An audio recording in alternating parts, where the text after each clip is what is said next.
There is no question that kids today are growing up in a world that is constantly re-examining its position on race.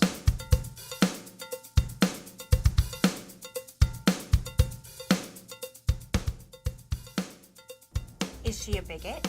Are you woke? Is he an enabler? It's no longer enough to just get along with people you meet in a day. You have to understand their privilege. You have to account for your own. The kids of today, The adults of tomorrow. Will have to lead us out of this quagmire. And the path they will take is at best diverged in the wood. If it is even visible at all. We want to give young people the answers. But we would better prepare them for life by making sure they are ready and able to take the test. The Cast Black and White season was a valuable part of that training.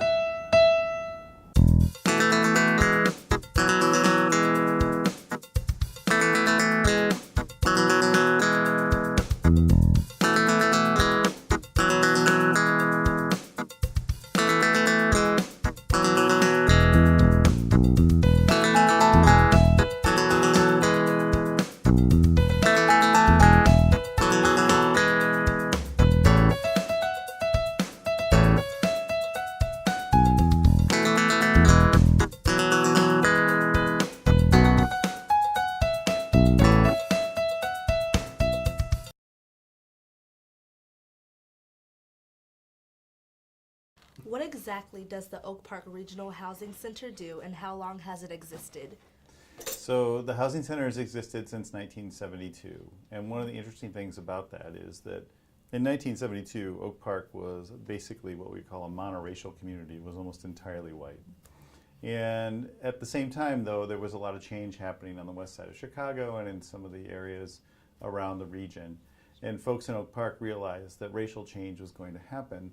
But if we could think about how we could make racial change an asset for the community, how could we make that work for Oak Park, we could really take advantage of the fact that this change was going to come instead of the way most people thought about it, which was they just got really fearful about it and tried to make it not happen. So Oak Parkers took a totally different approach, and they said, you know what, we're going to embrace this and we're going to make it something that works for the community. And that really means how can we help them think about moving in ways that will either sustain or improve the integration of our community. And that's important because what usually happens in the world is that people move and they don't even consider integration whatsoever, and they basically rule out places they think they aren't in the majority. What we are able to do in Oak Park is make it feel like everybody thinks that this is a place for them to live, but then even within the community, we help people think about how they can live anywhere there and not just where they think they might be more prevalent. If any community is willing to dialogue on race, it would be Oak Park. So one of the things I did as editor of the Viewpoint section, which is letters to the editor, the opinion section, was to start a column, a separate section called Getting Along back in the 90s after the Rodney King incident in Los Angeles. That led to riots in LA, and the famous quote that came out of that was, poor Rodney King was all beat up and he said, why can't we all just get along? Which really, reverberated for people. It really rang true. And so anyway, we started this column called Getting Along and asked people to write in on both sides on their experience with race, but also how we can get along.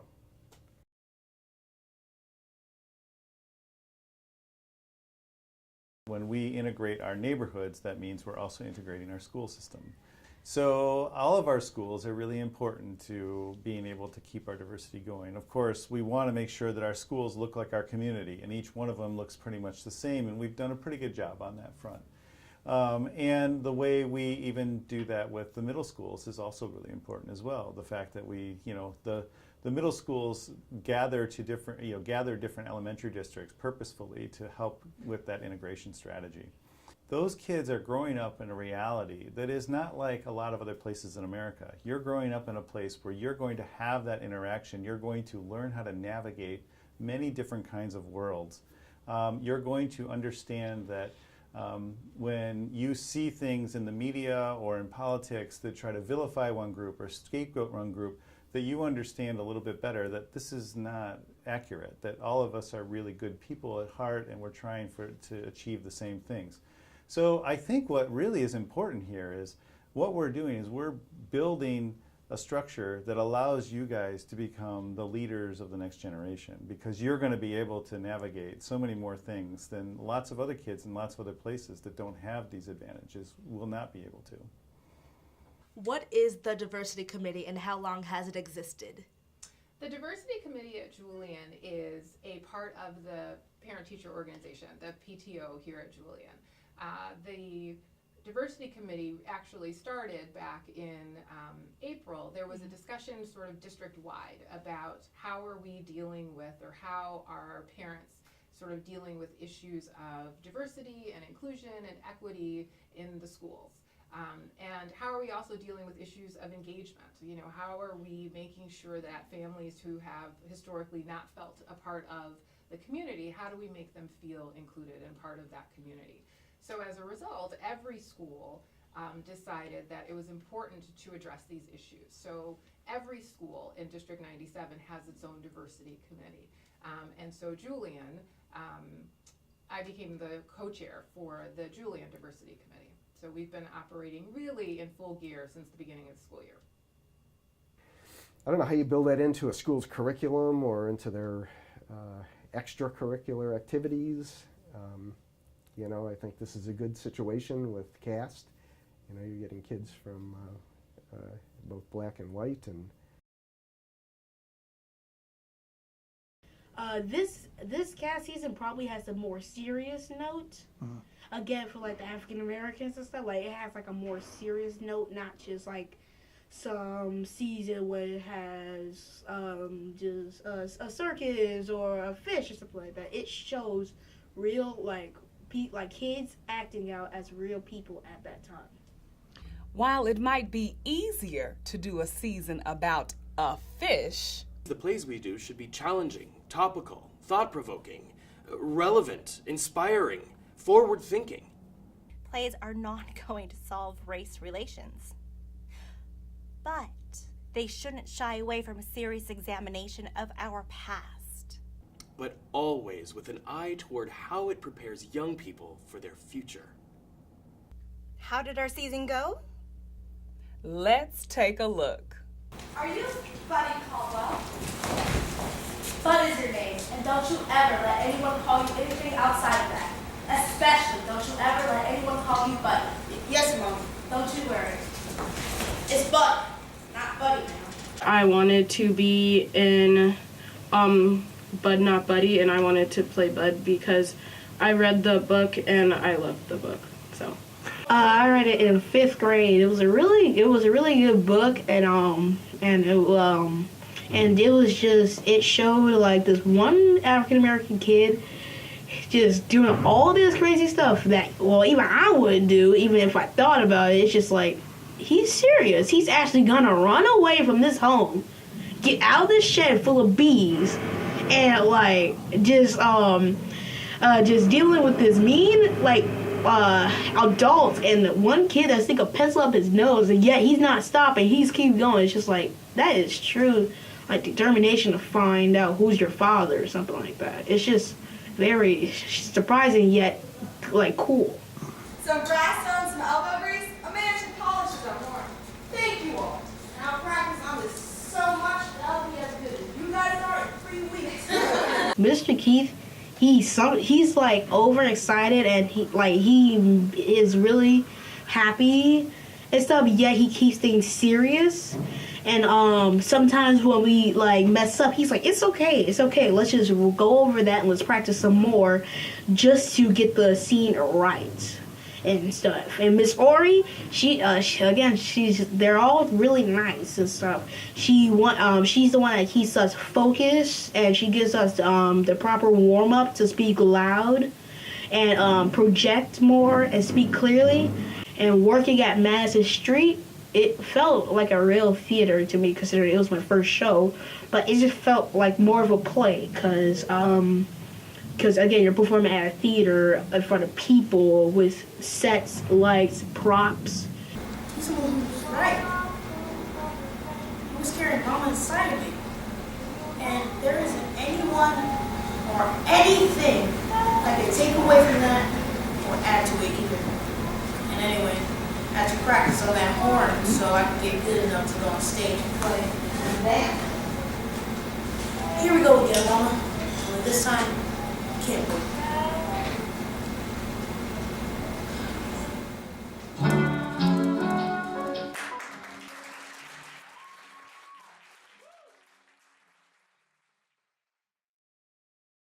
The story of Big River is this boy named Huck Finn.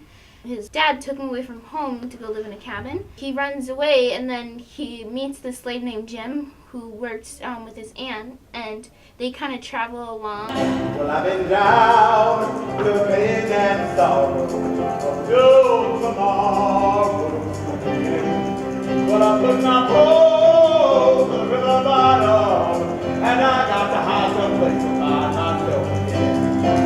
So look out for me, oh muddy water, your mystery, suns and light, and I got need for going someplace, and I got need to climb upon your back and ride. One of the things I thought that was really powerful was for the audience to watch the kids talk to a grown man and belittle his character in such a way that was really the exact same amount of power that he would have had. A small 12-year-old child could have come up to this grown man and treated him any way that they wanted.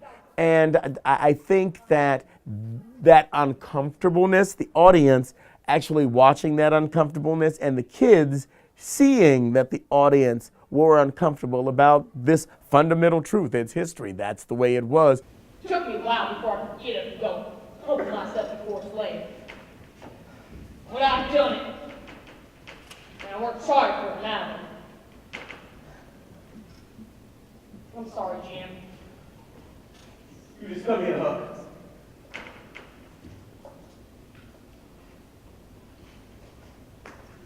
We all right now. But I guess these ain't no real kings after all. No, I believe they're just a bunch of humbugs. We got to go in here for your sake. Well, but couldn't we get rid of them so things could go back to the way they was?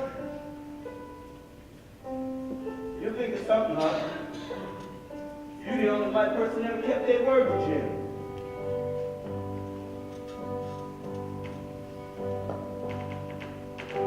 I see the same skies from my window.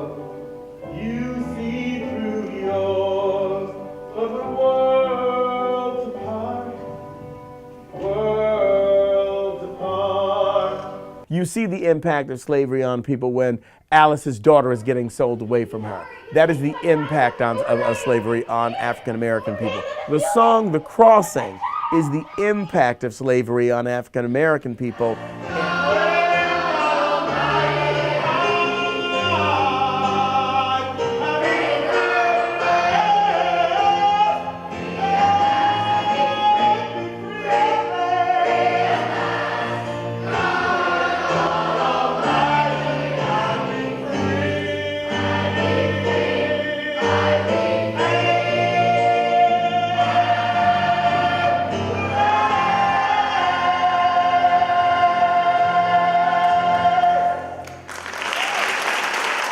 I think that is a good book for kids my age to read, because it's like adventurous, and then it's also like it's kind of also it has some like big topics in it, like the issues of slavery and parental abuse. So I thought it was kind of like something that people should be able to know and understand as their life goes on. To me, the meaning of the title Aftershock is like the shock that comes after a huge event that happens to you. There was a party. My brother was throwing a hurricane party. We had been through storms before. My parents had been through a lot of them. There were warnings, yeah, but no one was coming to take us out. They just said that we had to go. My character in Aftershock's name was Ayana. She was a girl who lived in the 9th Ward of New Orleans. And in one of the scenes, she was like explaining her story and how her brother died and like how all of her family died and what she went through and how she felt. And it was a very emotional scene, and how a person that she had never met was on her roof, and his name was Patrick. So it was an honor to be able to tell people and show people how hard it was for people in New Orleans to go through this, and to show that like it's an emotional wreck sometimes, and when people don't try enough to help, you blame them because they weren't trying hard enough and you really wanted them to try. Hey, get up here and help me. Maybe if they saw the white boy calling for help, they'd get us out of here quicker. I can't. What do you mean you can't? I haven't eaten either, yet I'm the one who's up here screaming my brains out. I'm just really wiped out. Well, so am I. Now get up. No, really, I can't. Come on. Our director was Bessie Santos. She was, I can't really describe her, but she was a great director. I like the notes that she gave. She made us like give the emotion that was needed, because she knew that we had never been through anything like this before, and she wanted us to show emotion so that the audience would feel it too. And now when I see her in the hallway, I'm able to like wave and say hi, because she knows me now, and I know her well enough to like say she's one of my teacher friends, as I call them. So I enjoy like her company. She's really funny. She's a nice person to be around too. After we did this show, we took it on to the West 40 speech team competition. At that, we won, and the judge came up to us like at the very end of our performance and explained to us that he had never seen anything like this before, and that he was very impressed at how me and my partner Shay, who played Patrick, how we like interacted with each other, and how our roles were complete opposites, but they worked so well together. So this chess team was an ordinary chess team, and the play itself was set in Brooklyn, as was the documentary. It started with this little group of kids. We got a couple of boards, and they came in and started playing, and we decided that we would take a try going to the Nationals, because it would be a great experience for the children from 318 to travel to another state to enter in a chess competition. And we won. Then you win again. This goes on for 10 years. We're still winning. And it was about all these kids from different backgrounds, and they had lots of different family struggles and personal struggles. And they did this after school in their own time, along with everything else they did. And they had a lot of pressure on them, because most of their families were families who came from other countries, and they're first generation kids who were born here, and they feel the pressure that they need to succeed to make their parents proud. And so they're exceptionally good. They're not just any ordinary chess team. They go to high school tournaments even though they're only in junior high. And they just bond together over chess, and they're so exceptionally good at it. I think it's just a beautiful story. So, what's going on in a player's head? Something like this. So then the queen's knight takes pawn at d5, so that she has to shift her bishop to protect the center, which might leave the center open, like Dio did when we played at that game after the blizzard. That was a bad storm. The power went out in her house, but Mom will handle so we can keep playing. She looks so worried. She always looks. But she said not to focus on the game. Focus on the game. Mr. Boyle was the director for Young Masters. I really enjoy working with him because I've worked with him for so many shows, and he's a great director. He's funny, but he also makes us get the work done, so it's really awesome. But my family and my parents did say that they really liked the overall message of the show and all the characters, so I think Mr. Boyle adapted the script very well. Catherine would just like help us with our lines. Like I had a hard time with one of my monologues, and then she told me to like stand up and take a deep breath and then just go and do it. My Vacation in Paris is the story of Martha and Maria Jefferson meeting the profound Olympe de Gouges and Pierre Aubry, who is Olympe's son. Mother, you of all people should not be so literal. It was a symbol for which 98 of you died. It was worth their sacrifice. And their families. And the afternoon that they spent together and the revelation that they had. And it's told through Sally Hemings' eyes. I didn't know the story of Sally or James, but I did know that Thomas Jefferson went to Paris with his family and some of his slaves to work there for a little. In the play, they talk about Thomas Jefferson a lot, but he's not actually in it. I kind of did learn that what kind of goes on. I never even knew that he had 2 daughters. And you kind of learn what they believed and what they accomplished, kind of, and their beliefs on what he did. Sally and Sophie were great characters for young women, young black women to play.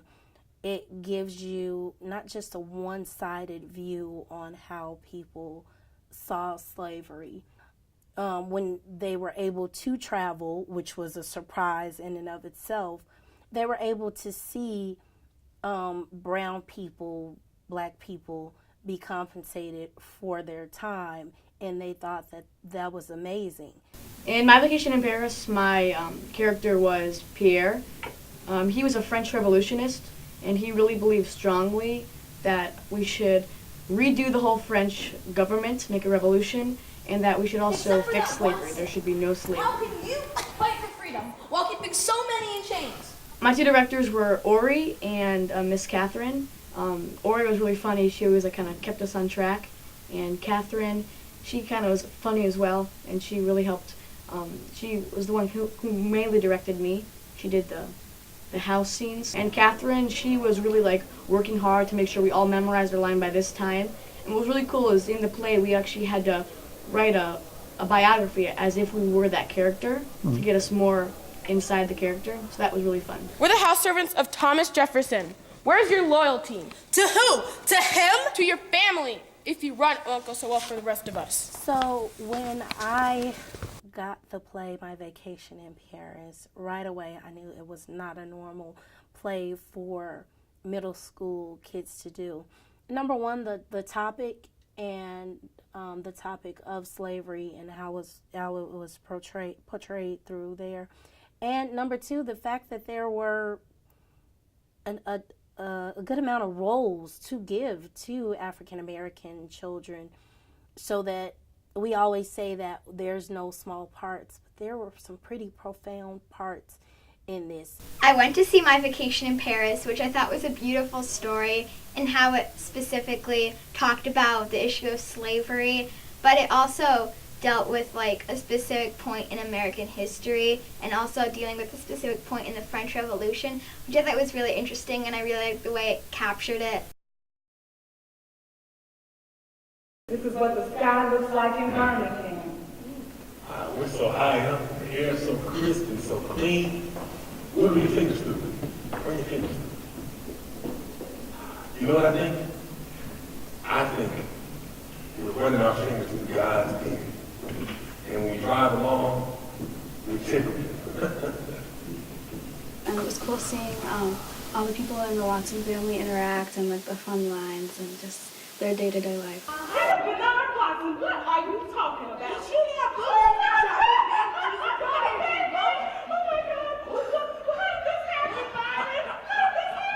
Below the girl you see, this knucklehead was kissing his own reflection and got his lips stuck to the mirror. Is your tongue touched? Oh my God! Well, what do y'all do when this happens up here? I don't know. I've never seen anybody with their lips stuck to a mirror. Wait till it thaws out, I guess. Miss Kia? I love her.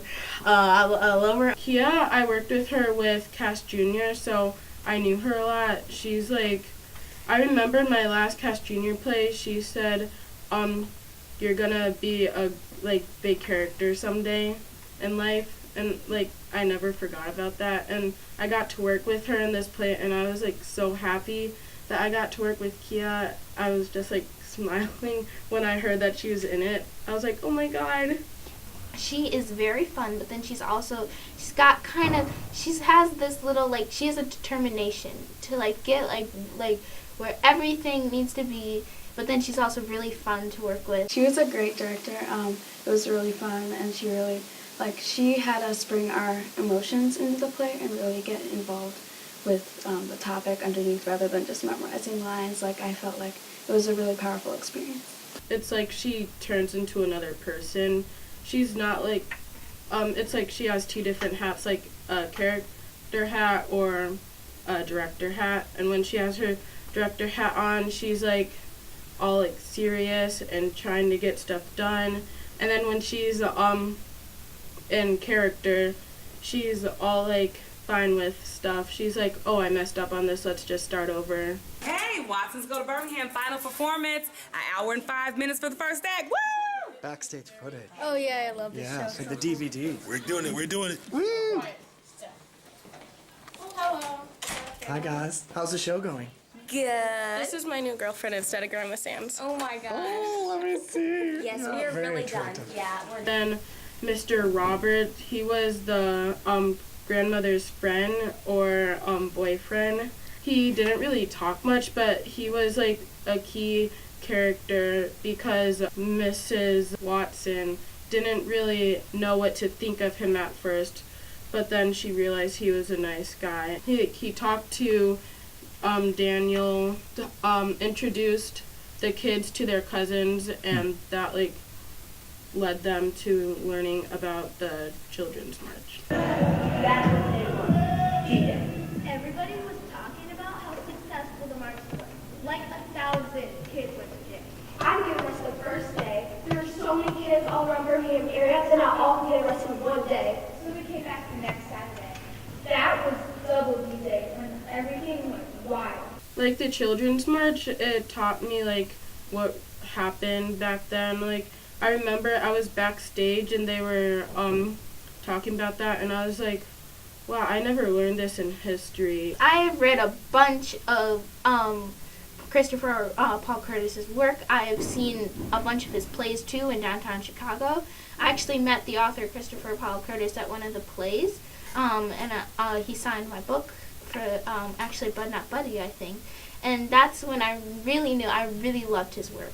Well, I played a newscaster during the Civil Rights Movement, and I thought it was important because it was delivering information about historical events that were happening during that time. Founded 3 years ago in North Carolina, SNCC has been instrumental in organizing the Negro vote. Having seen firsthand the change in Alabama voting freedom rights, SNCC has been orchestrating the voter registration campaign to deny laws from the government. This campaign, however, was unsuccessful. On January 14th of this year, Wallace took the oath of office standing on the gold star which marks the spot where Jefferson Davis was sworn in as President of the Confederate States of America. In his inaugural speech, Wallace said, And consequently before the feet of tyranny, and I say segregation now, segregation tomorrow, and segregation forever. It kind of made the whole play feel a little more real, probably, because we can put ourselves in perspective with the historical events and be like, oh, this was when this was happening, and then relate it to the characters in the play. The songs we are singing today, we sing with our brothers and sisters down in Birmingham. Down there, these songs are inspiring a movement for change. What Kia and I had to do was that we had to kind of get me in like kind of that Flint, Michigan kind of accent sort of thing, and I thought that was really fun, but then I also had to step out of my comfort zone. I had to try new like dialect, and so that was very, very hard, but then in the end it was really great. Dr. King was an inspiration to Reverend Shuttleworth in the city of Birmingham and to all of us. So I want all of you to know there is someone who can be an inspiration to you. My great aunt, she lives in Alabama, and we have like this running joke that whenever we would go down there and see her, she would always be like, she'd like be like, y'all get in here right this instant, and it was just like so funny. So I kind of picked up kind of that dialect from her and kind of mixed it around with kind of what I saw Jason was kind of using as like when he was the father, and so I kind of mixed it kind of around, and I kind of got that like the nice tone that I had when I was being the teacher. Performing in front of my classmates in my school, well, it was again nervous because some people never knew I was doing this stuff. They just assumed that I'm just doing my own thing, not doing cast. But when they found out I did it, they was like, oh, he's up there. Josh is there. And I'm just like, yeah. And when I was done with those shows, they really, like, even some kids who I don't usually talk to, they come up to me and say, you did a really good job. So I just felt really good about it. I really liked sharing this play and this story with the 7th graders because, like, it was a very hard topic to kind of talk about, and the way things were going on back then. But then it was also really, really fun to for them to be able to know what was like happening back then. And even though there were some serious parts, there were some really, really funny parts in there too. And you're always afraid, oh, you're going to get judged by middle school kids. But I think they actually ended up liking it, and I hope they learned something from it. So. I told my mom about it, and a week later she said, I got it. I said, you got what? She said, I got the paper. I said, yes. I read it, and I looked at the pictures. It showed me and Miss Kia. Look, I'm just reading it, and it says, and then it has my name say Joshua Bonds, a 7th grader from from Percy Julian Middle School. It's like, I'm officially in the newspaper. It's like, my name's right there. It's printed right there. I'm just thinking, this is actually happening. This is happening for my life. It's not going to take a couple years just for me to get something special, to get interviewed, or to get asked to get put in a show. It's happening right now, so I got to take advantage of it. So yeah, the Black and White season, I thought it was great that it got attention in the press, and yeah, everyone at rehearsal was like, oh, this is good, we can get publicity for our show. And I think the title was Cast Faces Race Issues Head On, and I thought that was exactly what happened. It was great. Harlem Follies is a celebration of the contributions of African Americans on American musical theater. And we start at the show Shuffle Along, and we end at the Broadway revival of Shuffle Along. It was not the first time African Americans appeared on stage in New York. They'd been doing that up in Harlem at the Lafayette Theater's famous Follies for years. But Shuffle Along marked the first time an African American show was a success downtown, and the Great White Way was no longer so white. A bunch of plays mixed up together into one big show, Harlem Follies, and it has to do with how Black people formed Broadway. And if it wasn't for these shows to be made, then Broadway wouldn't be here. We wouldn't have Hamilton or any other Broadway show.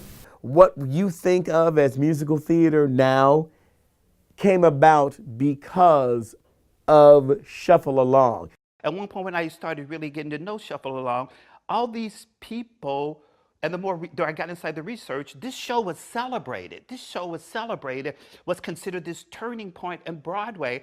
And then very frequently, up until these ads started coming out, a finite number of people knew anything about it. And so I find it interesting. How did something that was so significant end up disregarded? How does something, Ziegfeld hired the chorus girls from Shuffle Along to teach his girls how to dance. How did something so monumental end up as part of a footnote of 1921?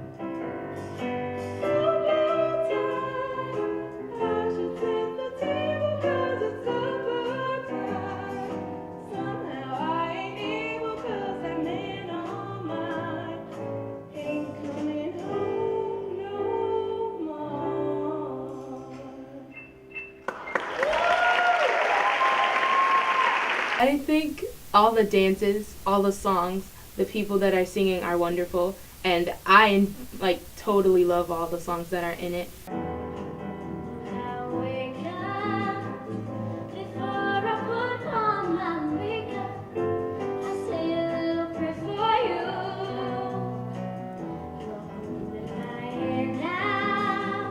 And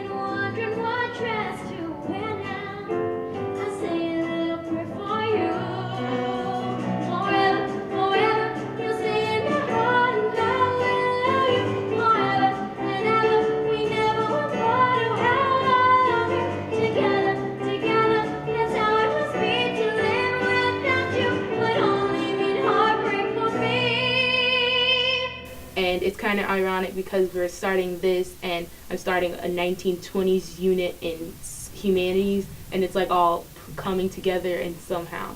So I understand it more because of this 1920s unit, and I love the music and I love the directors too and all the people that I'm acting with.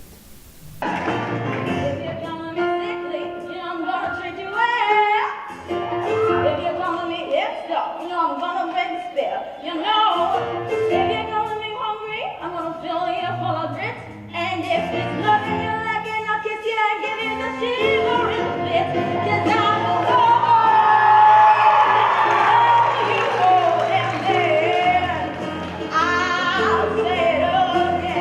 My history, there is no such thing as African American history. There is American history, of which there are Asian, African, European. We're all a part of history, and this is the history of the musical theater stage. And we were there too, shaping it and moving it along. Like the new trend on Broadway now is Hamilton.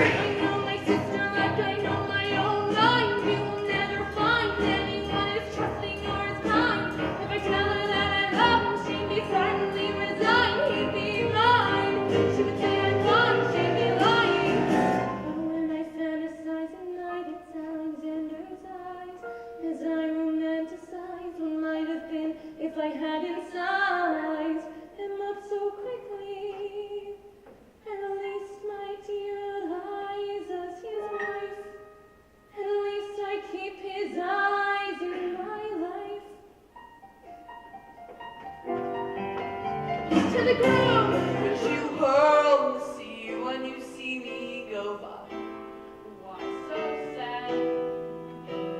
Remember we made an arrangement when you went away. Now you're making me mad. Remember, despite our estrangement, I'm your man. You'll be back. Soon you'll see.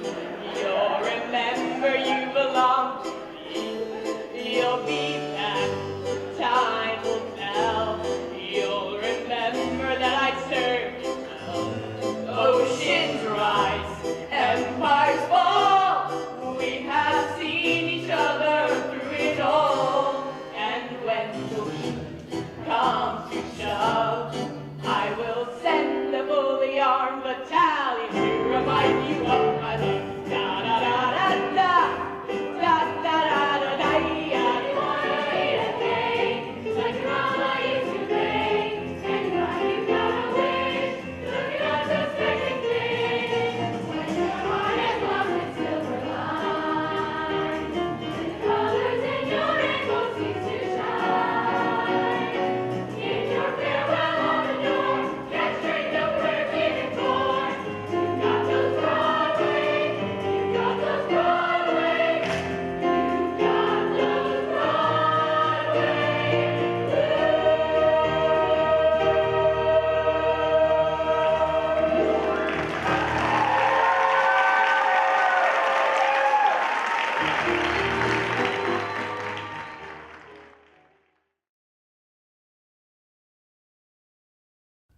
So the mission for cast for the whole year and with the theme Black and White, I was surprised over, but it was a happy surprise. I'm glad that the elephant in the room is not, we're not squeezing around it. It's being brought up and it's handled well, because you can bring up race and not handle it well at all, and it's being handled well, and there's a diverse group of people who are handling it, and that's important as well. Even though you're already learning about like civil rights movement, slavery, and all that stuff, like in school, but plays, I feel, put on a better view of what you're learning, because you get to see it and like it's coming at you instead of reading something that you just picture, or sometimes you don't even picture it the right way. But when it's like put on a stage, you can see it, what these people went through, and like exactly how they were treated. Well, I think I really learned like the hardships of what African Americans had to go through during the 50s and 60s and the civil rights movement firsthand, because it was a really horrible and hard experience, and I thought being in a play gave me, like, I realized it more than as if it would be in a textbook, just reading facts.